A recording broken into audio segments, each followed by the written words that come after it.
Hey everyone, my name is Chris. This is one in a series of videos in which we will walk through the entire process of GA4 account construction and configuration, from tracking code placement to dashboard creation. In exchange for my services on this project, Maui Humane Society is allowing me to share this videos and others in this series. So this one, we are going to dig in a little bit deeper into Google Tag Manager. There's a previous video in which we did some very basic, simple beginner tags. For those who are not really familiar with Google Tag Manager yet, that's probably a good one to start with. This one we're going to ratchet it up a little bit and talk through a little bit more advanced tags. Not quite expert level, but a little bit more complicated. Okay, so last time you might remember we did 3 simple tags. Once again, we're going to look at 3 different tags. These are probably intermediate level, so not quite advanced, but not beginner either. In order to do this, we need to write all of this down. And so the link that you've got here will take you to a Google Sheet, which I will show you in just one moment. This Google Sheet has documented all of the different events that Maui Humane Society will be tracking. We're going to highlight just a few of these here, but you can access the document to see the full list of events, as well as how we're documenting them, how they're going to be configured, and so on. Now, you won't be able to edit this document. However, I have put together for you another different sheet that's just basically a template of this entire process, from the GA4 settings to creating a wish list to writing down and documenting all of your different custom events to parameter declaration. All kinds of nerdy stuff is in there, so feel free to check that out. That'll be uneditable as well, but you can always make a copy of that. The reason we're doing this, obviously, is that if we don't write it down, it doesn't exist. So let's take a look at this document. Now, again, you can't necessarily edit this, but for this one and the one template that I've got for you, at any point you can just hit File and then make a copy, so you can make it your own if you want to utilize this for your own types of projects. We are going to focus on the tags that are highlighted in yellow. And so the previous video, we looked at the tags in green. How this is set up is we've got a full list of the different behaviors that we want to track. Let me zoom in just a little bit here. The different behaviors we want to track, the tags that we're going to be utilizing or creating in Google Tag Manager to track these behaviors, event names according to a specific naming convention that's going to make sense to us when it's time to find all these different events when they come through to GA4.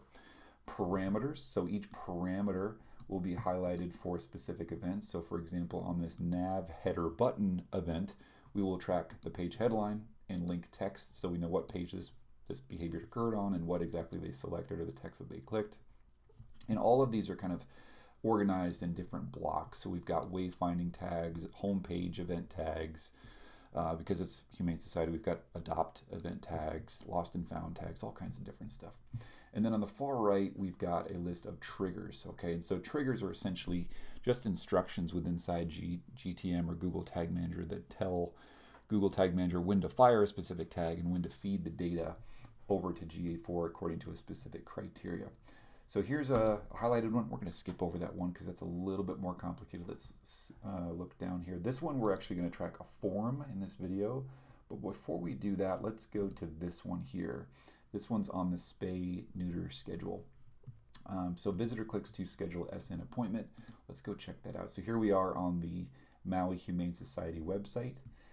And we are going to find, there we go, spay-neuter services. And what we want to track here is clicks on this button right here. Now, if you click this, I'm going to hold down Command on a Mac, or I think it might be Control on a PC, just to open this up in a new window so it doesn't take me out of this window.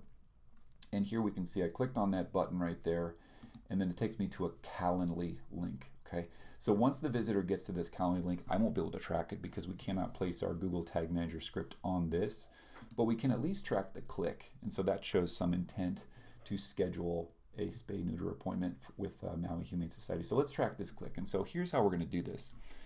When we're tracking unique events, it's a little bit like investigative journalism, where we have to dig a little bit deeper and find some details that show us what is unique about this particular event or action, behavior, and how is it unique from every other potential button click on the website. Okay, so to do this, so this is our Google Tag Manager account, and we can preview this right here. And so I'm going to hit the preview button. And when we hit the preview button, it allows us to kind of select whatever page we wanna connect and preview. So if I hit connect, two things are going to happen. We've got our tag assistant that will open in one tab, and that'll show us the kind of behind the scenes activity. And then we'll also have another tab that will open up the whole website. And whatever we do here will be reflected here. So for example, this little bug right here tells me that we are previewing this particular page, and there's some symbols in here, like the little blue diamond down here corresponds to the blue diamond right here, so we know where we're at. But now if I click over to that spay neuter page right over here, and here's that button we were talking about, you can see I'm now on the community spay neuter page. And if I click on this button, we can kind of investigate what's going on. And so when we jump into this link click right here, let's take a look at our variables. So no tags were fired, obviously, because we didn't configure anything just yet. But let's look at our variables and see if we can find something unique about this. Well, in the class, we can see there's some button action there. There's also the click URL that says Calendly, so that's probably something unique we can likely use. And then we know that we are on the spay neuter page. So maybe for this one we have to do kind of a combination of parameters or conditions, criteria to let Google Tag Manager know that this is the button we're talking about. And here's what I mean. I think this is one condition we're going to use to tell Google Tag Manager to fire this tag. So we're on this page, that's one. And then two is they clicked on a Calendly link. Now we could probably just say, hey Google, if someone clicks on a Calendly link to this site over here, that's probably all we need. Like that will tell us that they clicked on the spay neuter page. However, in looking through Maui Humane Society's entire wish list of events here on the wish list tab, I know that there's actually another Calendly link, and I think it's on the page in which you can do this dog outing program. So right here is another link that will take me to Calendly. Let me just double check here. Yep. So just any Calendly link will not work. We've got to designate the fact that it's on the Calendly, or it's on the spay neuter page, and the click URL contains Calendly. Because if we did click URL contains Calendly, we might get confused between this Calendly link, it's easy for me to say, or this Calendly link on the spay neuter services page, and maybe some other link that I'm not aware of. By the way, this dog outing program, check this out. Basically, you can sign up to take a foster dog or a dog from the shelter to the beach, which is insane. Like if you're a good person and you listen to your mom and dad and eat your vegetables and don't kill anybody and don't rip anybody off and do all the right things in life, like, and when your time is up, I think this is what happens. You go and hang out with dogs on the beach.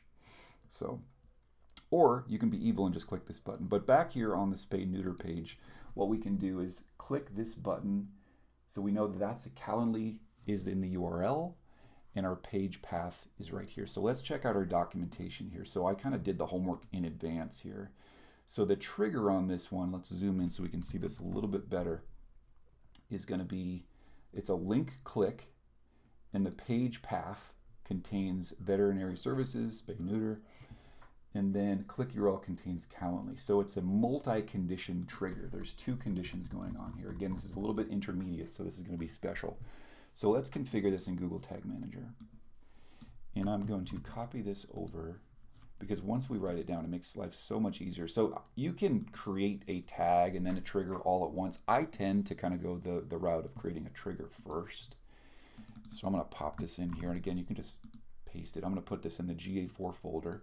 And again, if we look at our documentation, it says that the trigger type is link click, okay? And the trigger details page path. Let me grab this. We'll pop that in there. So it's a link click, not just any click, but a link click. And not all clicks, but all link clicks, but some link clicks in which the page path contains that value and the click URL contains Calendly. All right, so the operator there is contains. Click URL contains Calendly. Again, I'm putting that in our GA4 folder. Now, this is important. when you do have a multi-condition or more than one condition in your trigger, so not just one, but 1, 2, this little piece right here is important. Fire this trigger when an event occurs and all of these conditions are true. So there's an invisible AND statement. It's not an OR, it's an AND statement between these two conditions. These both have to be true in order for this trigger to fire. Okay, so we've got our trigger. Now let's go to our tags. We'll create a tag. Now in a previous version of this series, or a previous video in this series, what I did is I created a constant variable. Let's go to our documentation. There's our event. And I created a constant variable for our GA4 web ID, and I'll show you what that looks like. So the tag here is Google Analytics GA4 Event. And so as opposed to going into Google Analytics and getting the web stream, there she is right there, I actually created a constant variable earlier. So I don't have to remember or copy and paste that, but there's a variable that I'll use for every single GA4 event that we're going to create. And there's going to be a few of them because there's a lot of events in here. But for everyone, we have to include this GA4 measurement ID, which is the web stream ID in GA4. And by creating a variable, makes life a little bit easier so you don't have to remember it or paste it in every time. So the event name here, let's grab that, is spay neuter schedule. And we know what page this is going to be on, but just to be sure, in case it's on any other page in that section, we're going to grab the page headline. And then we're also going to grab the link text. Okay, and so these are custom variables that we will need to declare. We'll do that a little bit later in this video. The reason we'll declare them is because Google will not necessarily be expecting data for these elements. So we've got to say, hey Google, save a spot for both page headline and link text in the GA4 database. Kind of create a column for those in the database. Okay, and so let's go grab our trigger, and it is right there. And now we're good to go. So we can save that. And anytime we add a new tag, we definitely want to test it out. So I'm going to remove all those previous previews. Let's preview this new. We'll go to the home page again and kind of find our way there. That's fine. So it's going to take its time to open that up. Again, this preview window is going to tell us all the different behaviors that are occurring, including all the tags that are firing when we do our different clicks and page views, etc. So we're going to go to spay, and then I'm going to open this up in a new window. And on that link click, we should see the spay neuter schedule is there. So there's the page headline and the link text. So that one is good to go. We're all set on this one here. Okay. Now let's look for another one we want to do. So again, we're just going to focus on the yellow here. Okay, so nav header button. That one's going to be important because that's actually going to track these three big, bright, bold buttons at the very top of every single page. And you can see that there's three of them. There's lost and found, there's adopt, and there's donate. Okay, so again, this is intermediate. It's not beginner, but it's not quite advanced. But it is going to require that we take a look at the code here. So in this code, let's inspect this. And it looks like when I highlight this guy here, you can see me highlighting it. There is a click class right there called MHS button, lost and found.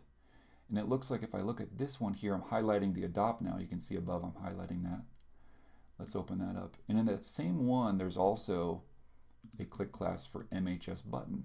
All right, I think we're on to something here. So I think that we might want to utilize this, but just to be sure, let's check the other one as well. And on that donate one, yep, there she is.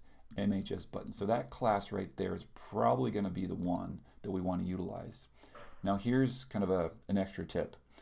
I utilize a Chrome extension called the CSS Selector Helper. It is fantastic. I'll include a link to it in the video description.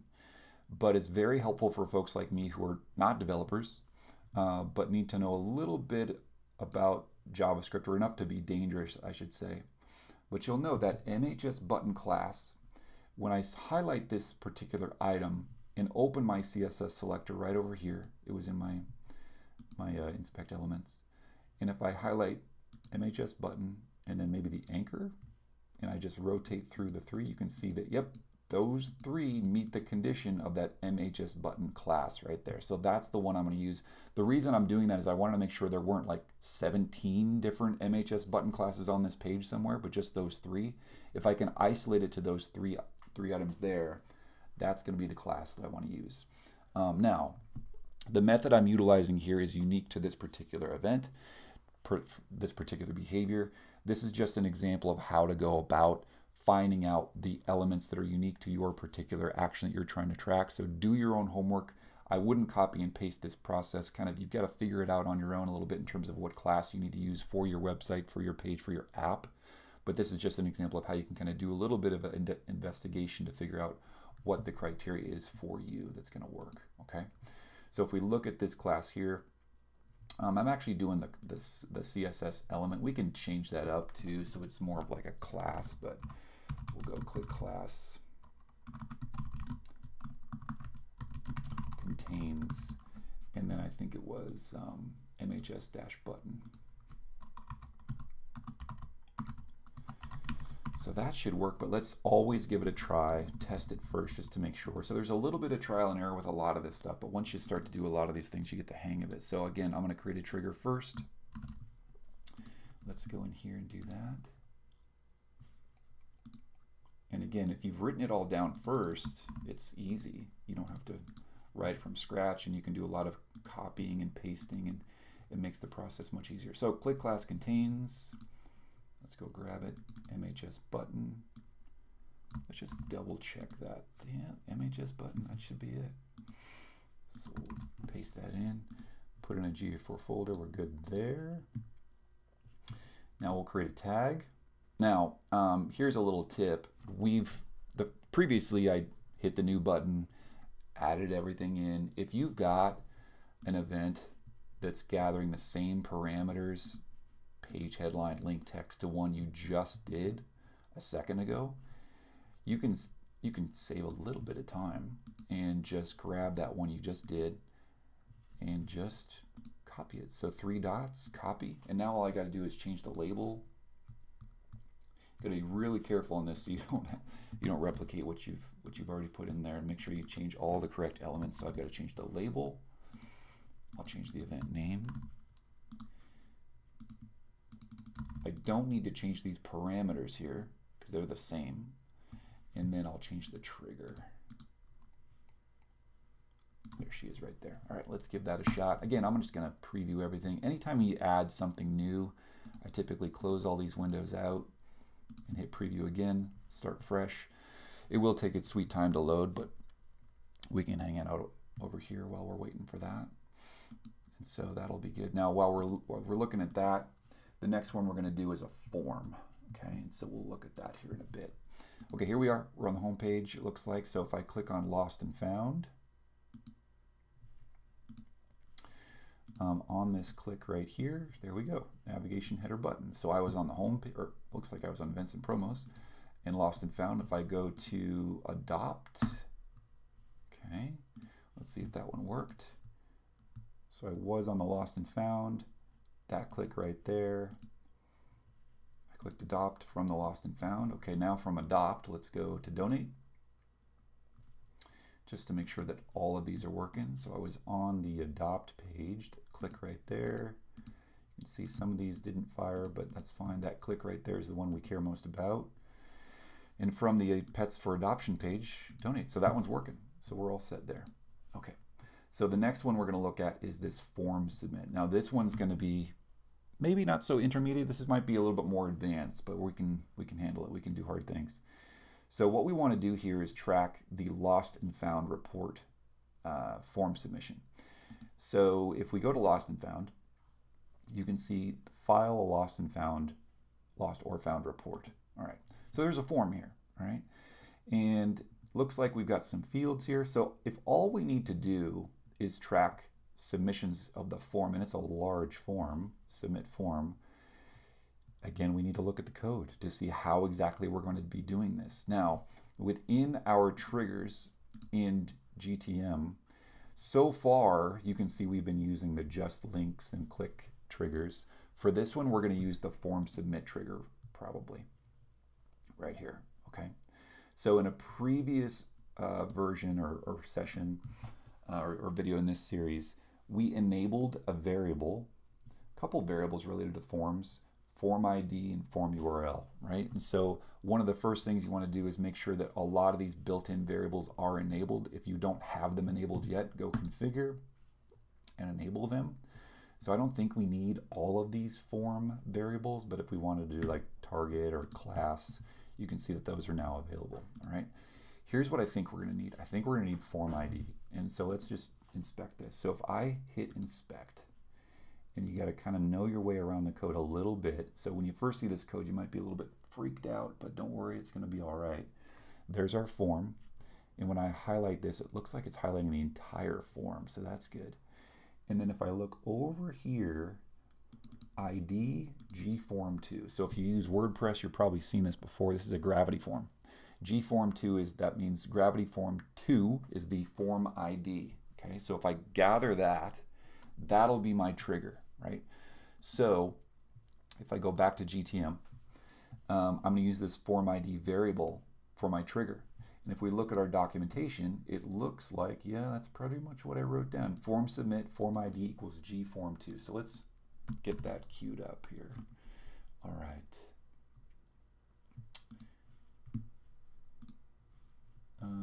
I need to give this a name.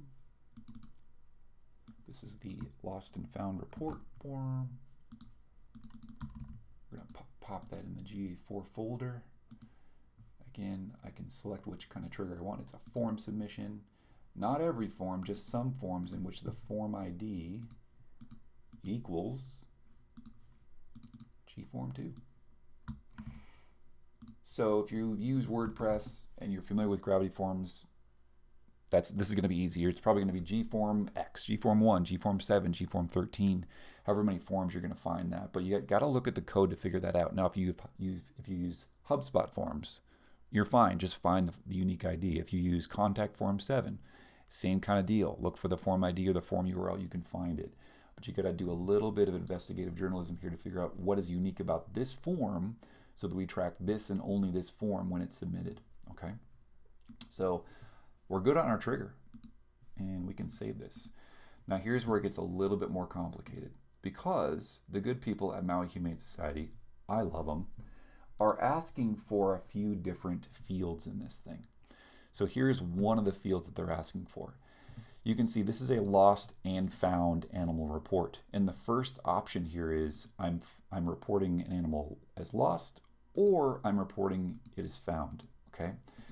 They want to know which one is selected. Little tricky, all right? So what we're gonna do is we're gonna write a little bit of script and pull this into a variable. This variable will be a value for a parameter that we're gonna gather to determine what type of form they're submitting, okay? We'll do that in a second. While we're here, we're also going to gather, there's a lot of fields in here. Now I can't get name or email address because that's PII or personal identifiable information. And Google Analytics 4 is not going to allow us to track that. However, I can at least figure out if they lost a dog or a cat or something else, okay? So let's check this out. If we look at this, again, I'm going to look at the code. And on this one here, it looks like the input has a name, input1, okay? I might be able to use this. Now here's where it's going to get super nerdy, all right? I'm going to go over to the console, and I'm going to write a little bit of code. Document.query selector.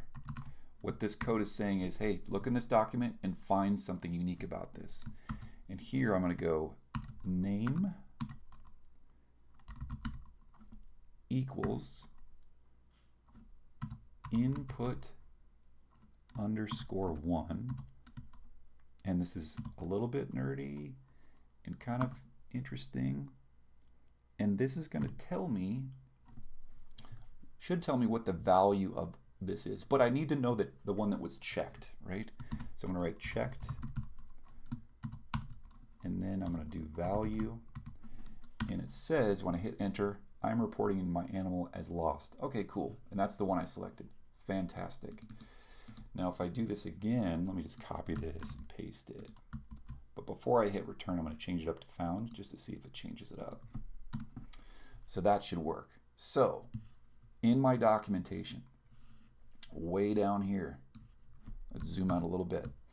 What I've done for you is provide some sample JavaScript variables. There's a few of them. This one is JS lost found report. Okay. Now, again, what this is doing is it's saying, hey, look in this document and query this particular selector. So find the selector and then bring back the value. You don't necessarily need to know JavaScript, but just need to know enough to be dangerous. Over the past couple of years, I've had to teach myself JavaScript for this very purpose, because we need to gather specific details when things like forms or buttons are clicked. Okay, so that's going to bring back that value. Another one we want to look at here, I'm just going to grab it so I can show you, is the animal or the species. Okay, and so on the species, we're looking at this here, and if I choose dog, there it is. So the reason I know it's input 26 is if I look right in here and inspect, oh, there's input 26 right there, okay? And there's the value. So I want to return that value. So the more you do this, the easier it'll be. Again, we're actually getting into the more advanced piece of this right now, but hopefully this provides a nice little sample of, again, if I choose cat, it should show what I'm looking for there, and there we go. Okay, so this should provide, like I said, a bit of a sample about how to go about this. Your use case is going to be totally different. Don't copy and paste this code per se, because it won't work on yours. But you kind of have to know where to look and then how to build out some example script so that we can pull in the right information. Okay. Now in Tag Manager, these variables look like this. I'll show you one second. Let's go grab this one. So here's the first one I did. This is the name number 1. And so again, what I did here is it's a little bit more advanced actually, but what this is saying is it's gathering this value right here. Now you'll note when we did this originally, it gave me this long, I'm reporting my animal as lost. Great, I'm reporting my animal as found. I just want lost or found. I don't need the whole statement here. So what I'm doing in this script here is, let's zoom in a little bit so we can see this. It's establishing a value here, which I'm calling lost and found. If lost and found equals I'm reporting my animal as lost, then just return the result lost. Just shorten it. If this value, lost and found, equals I'm reporting animal I found, then return the result found. And then we're going to return whatever result is the subject matter of that, or the result of that if-then statement, okay, or if-else statement. That's how that works. Okay, so that's just one little example. Again, it's super technical, but the more that we try that out and get used to it, the easier it will be. So let's go back to our documentation here, and we are going to create a new event. Let's go here. We're going to start from scratch on this one. Now, again, I can go get my measurement ID, copy it, paste it. That's an extra step every time. So again, I just created a GA4 measurement ID variable, which is a constant. The name on this one is lost found report. And then we're going to have 1, 2, 3 parameters. So let's open up our event parameters. 1, 2, 3. And we've got page headline. So you know how to read this here. And then we're going to have lost found, like as in what is the status of this particular form entry? Is it a lost pet? Is it a found pet? What do we got going on? And then the species. Here I can go page headline, which will just return the page headline. JS lost found report. And then if I wanted to find this a different way, I could choose this Lego icon right there and find my JS lost found species. And that should line up. So here's my parameters. There's the values for those particular parameters. If I add my trigger,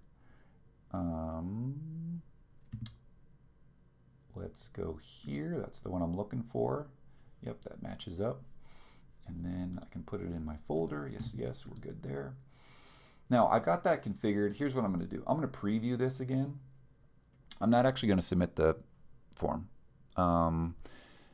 And here's why. I don't want to muddy the data. I don't want to report a dog that's actually not lost or whatever, right? So, but I am going to get halfway there and kind of show you where these variables live.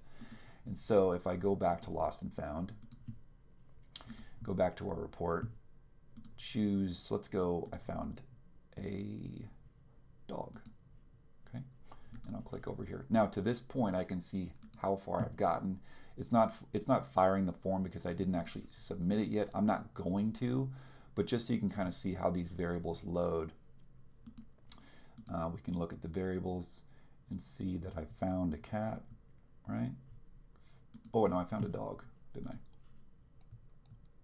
Yeah, okay, now I found a cat. Let's look there. The new click is going to be, there we go, right? Now I also have got some script in there. It's a little tricky, but if I did other, I found like a rabbit. Bingo. So if this one here is selected, it'll pull whatever's in here. Like I found a human. Scary. Right? So it can do whatever you want. Okay, so we're going to submit these now. Before we do though, to this point, we have been identifying these different parameters, right? Now, and again, we've just created 3 events. 2 were in the intermediate area. 1 was kind of tough. That lost and found form was kind of difficult. And we've identified parameters: page headline, link text, lost found, species, right? Was it a dog, a cat, rabbit, human being, whatever. Okay, so do I need to tell Google Analytics 4 about those parameters? Yes, I do. Do I need to tell Google Analytics 4 about every parameter? No, I do not. Automatically, Google Analytics 4 will track these events and these parameters. Now you'll note, I don't see page headline or link text in there. I certainly don't see lost, found, and species. So if I am identifying parameters in Google Tag Manager, such as page headline, lost, found, species, I need to alert Google GA4 that they actually exist. Okay, so there is a separate sheet in this document called GA4 parameters, and it's got a list of all the parameters that should be tracked automatically in GA4. Some of these are event specific and recognized for some events, but not every event. So you can see link text right here. We're going to declare that one anyway, just in case. But page location, which is the URL, page title, which is the SEO title, refer, what page were they on previously, language, screen resolution, device type, UTM parameters, all that's in there already, right? And so these are event specific. If you do e-commerce, some of these will be tracked automatically as well. But these are custom parameters. And if Google doesn't know to track them, they will not track them. So if I send a form submit through with values for species and lost and found, and I do not declare these parameters in GA4, GA4 will ignore them and the data will not be stored, which is very sad. Okay, so here's what we're going to do. We're going to go into GA4 and we're going to declare some parameters right now. Here we go.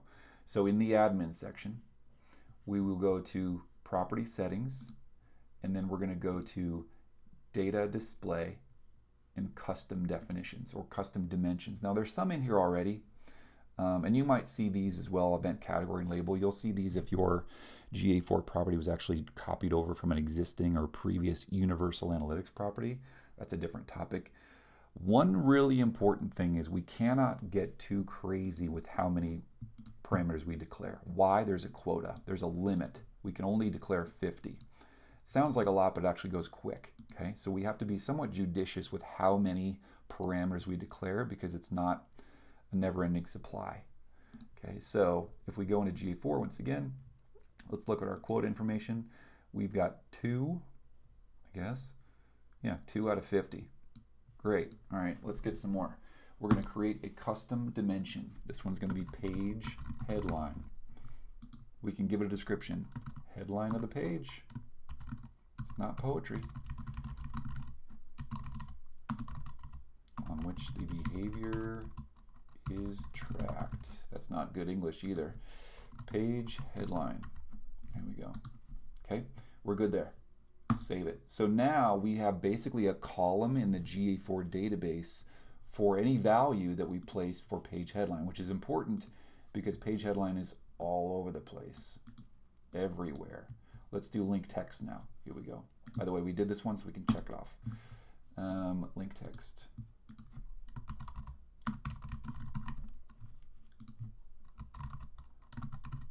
There we go. Text selected by visitor. Great. Now here's another thing. Once you declare these, this is critical. You can change the label. You can change the description if you don't like my grammar. You cannot change the actual parameter. So if I go in here and want to edit this, it's locked. So you can be really careful with how you enter the actual parameter label in here. Again, you can change the name, the description if you'd like. You cannot change the parameter. Once it's in there, it counts against your quota. 4 out of 50. Okay, let's do another one. Now here, I really want to be careful. So if you're a little bit shaky, you're like, am I spelling this right? Am I putting this in? Copy it from your documentation. Just paste it. Easy. Species. Pet species selected. And you don't have to put a description in there. I'm just kind of showing you if you want to. Be really kind of organized and neat, which I'm a little OCD, so I like to keep it nice and clear and clean. Okay, there's lost and found.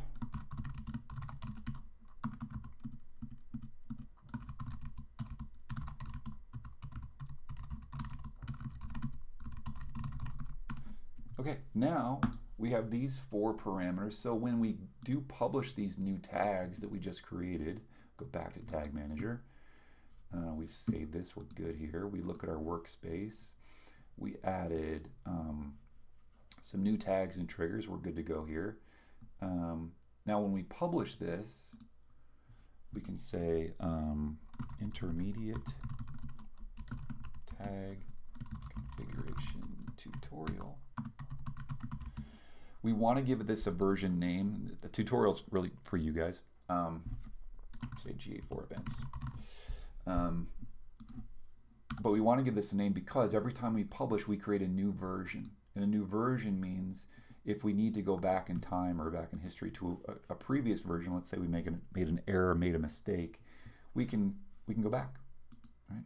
We can, set this one as the latest version, or we can delete this version if we need to, right? So we can make sure that if we make an error, we can retrace our steps and clear that up. All right. Okay, so that is the intermediate level for tags. The next one we're going to do is going to be even more nerdy and advanced. It's going to be great. You're going to love it. If you did find this video helpful, please consider donating to Maui Humane Society. The need is always great. And thank you much for your attention. We'll see you on the next video.